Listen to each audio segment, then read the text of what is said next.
বাড়িতে যে সালাম দেবেন, বউরে সালাম দেবেন। আপনার স্ত্রী আপনার কৃতদাসী নয়, আপনার সমান অধিকার।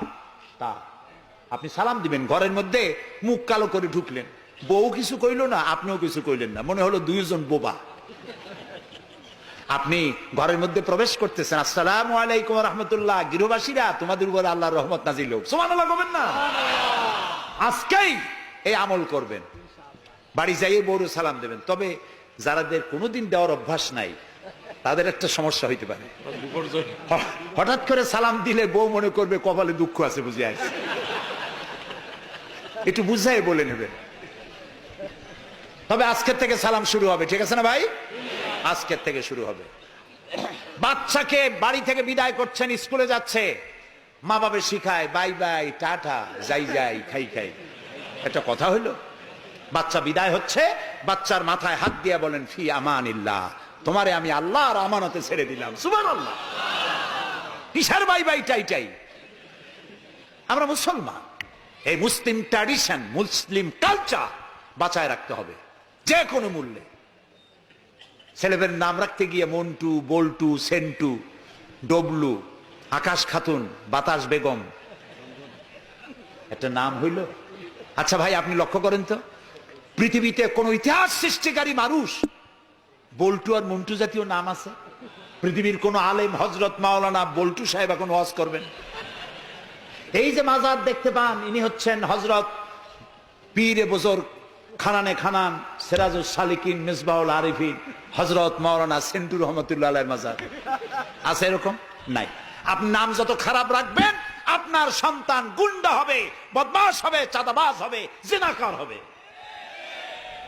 নাম রাখবেন মুসলমানি নাম, ভালো ভালো নাম, আরবি নাম। আলেমদের কাছে জিজ্ঞাসা করে নাম রাখবেন যে এই নামটা কি রাখবো আর নামের অর্থটা কি। আন্দাজে আবার নাম রেখেন না। কুয়েতে এয়ারপোর্টে একদিন বাংলাদেশের একজনের পাসপোর্ট দেখে পুলিশেরা হাসাহাসি করতেছে। কারণ কি? কারণ হলো পাসপোর্টধারী যিনি, তার নাম হলো জামাল মিয়া, আর পিতার নাম হলো তরিক মিয়া। জামাল শব্দের অর্থ হচ্ছে উট, আর জামাল মিমে আলেফ দিয়ে যদি হয় তাহলে হয় সৌন্দর্য। এখন জামাল মানে উট, মিয়া মানে 100, ওর নাম 100 উট। আর তরিক মানে রাস্তা, মিয়া মানে 100, ওর নাম 100 উট আর ওর বাপের নাম 100 রাস্তা। 100 রাস্তার ছেলে 100 উট। তা খালি আরবি রাখলে তো হবে না, নামে আরবির অর্থ কি? জি, অর্থবোধক নাম রাখতে হবে। তাহলে আমি বলতেছিলাম রাসূলুল্লাহর হাদিস, প্রথমে দিবেন সালাম, আফশুস সালাম ওয়া আতইমুত তাআম, গরিব মিসকিনদেরকে দাওয়াত করে খাওয়াবেন, বন্ধু বান্ধবদের দাওয়াত দিয়ে খাওয়াবেন। খাওয়া খাওয়াইতে কিন্তু মহব্বত বাড়ে, চক্ষু লজ্জার সৃষ্টি হয়। খালি অপরের পয়সা দিয়ে রিক্সায় চড়বেন, রিক্সায় দুইজন উঠলো, একজন নামে হেঁটে চলে গেল, একসাথে দুইজনে খাইলো, আর একজনে খেলাল করতে করতে বাইরে গেল, পয়সাও দিল। এই চালাকি এক সময় ধরা পড়ে যায়। এই জন্য মানুষকে বাড়িতে দাওয়াত দিয়ে খাওয়ানো, রাসূলুল্লাহ বলেন দাওয়াত দিয়ে খাওয়াও। তাহাদ্দু তাহাব্বু, হাদিয়া দাও, মহব্বত বাড়বে। কারো অসুখ হয়েছে, তার বাড়িতে একটু আঙ্গুর নিয়ে যাও, একটু কমলা নিয়ে যাও। তোমার শত্রু যদি হয়, চক্ষু লজ্জার সৃষ্টি হয়ে যাবে। কান্নাহু ওয়ালিয়্যুন হামীম, দেখা যাবে সে চরম দুশমন ছিল, সে তোমার বন্ধু হয়ে গেছে। সুবহানাল্লাহ বলেন না? ওয়াসাল্লু আন-নাসু বিন-নিয়াম। আর 3 নম্বরে, মানুষ যখন ঘুমায় থাকে তখন তুমি নামাজ পড়িও। কোন সময় কোন তো? ও, তাও তো আপনারা জানেন, মধ্যরাতের পরে যখন মানুষেরা ঘুমায় থাকে তখন তুমি নামাজ পড়িও। এই রাত্রে কেন? কারণ মানুষের কাছে সব থেকে বড় ভালোবাসার সত্তাকে বলেন আল্লাহ, তারপরে আল্লাহ রাসূল।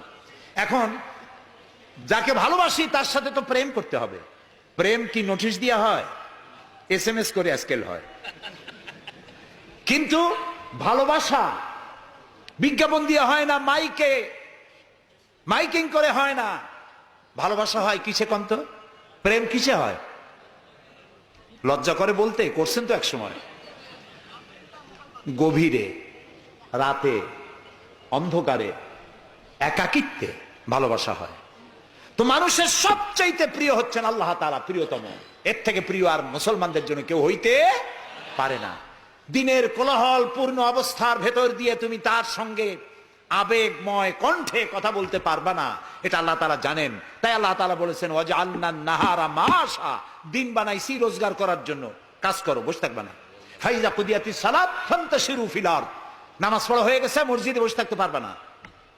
অভিশাপ, জোহরের নামাজে রক্ত হয়েছে, অফিস বন্ধ করে নামাজ পড়ো, জোহর পড়ো, সুন্নত পড়ো। নফল পড়তে পারবা না জোহরের সময়, তসবিহ পড়তে পারবা না, কারণ এই তসবিহ পড়ে নফল পড়ে সময় নষ্ট করে পূর্ণ বেতন নিলে বেতন হালাল হবে না।